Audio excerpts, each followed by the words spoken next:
May nagtanong sa atin kung pwede bang 5-pin relays ang ilagay dito sa MDL na relays. So pwede, pero depende sa kung anong relay ang gagamitin mo. So magpapalit tayo or magbabago tayo ng wiring connection. So meron kasi tayong dalawang uri ng 5-pin relays tulad nito. So 5-pin relays to. Ito rin ay 5-pin relay. So pero magkaiba sila, hindi sila parehas ang function. So alamin natin. So dito sa isang relay na to, kung mapapansin nyo, dalawa yung 87 niya. So 87 at saka 87A connected sa isa't isa.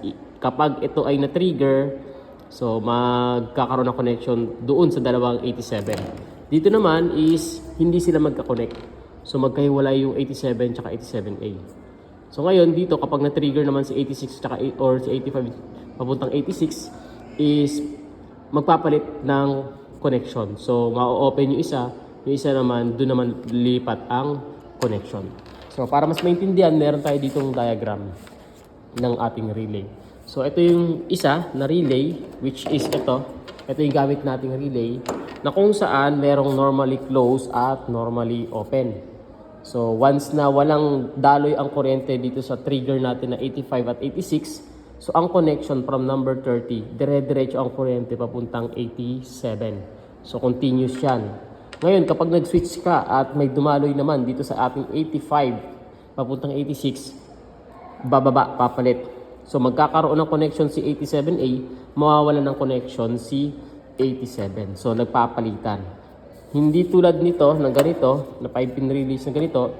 Ito naman yung kanyang wiring diagram. Ibig sabihin, normally, kumbaga, walang dumadaloy sa 85 papuntang 86, bakante.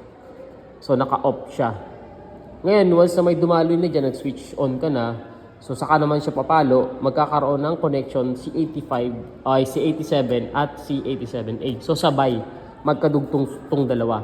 Dito nagpapalitan, dito naman is nagsasabay. So yun yung pagkakaiba ng dalawang 5-pin relay na to.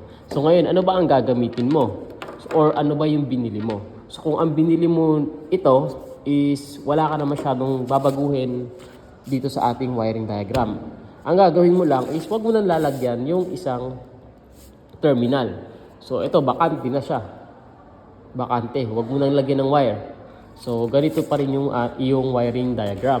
Pero kapag ito naman, yung gamit mo na nagpapalitan, so ngayon, kung dito mo ilalagay yan sa mga to, syempre kailangan walang connection muna dito palabas sa ating ilaw. Ibig sabihin, yung 87A or normally open ang i-connect mo dito. So kung nandito ang connection ng 87A or yung normally open, so yun ang i-connect. Ito naman ang babakantihin mo. So walang connection dito sa ating 87. So wag mong lalagyan ng wire. So doon mo sa 87A. So yun lang naman ang magiging changes. Pero pwede mo parehas gamitin kung sakaling namali ka ng bili or ang nabili mo is yung isa dito sa dalawang relay. So yun lang.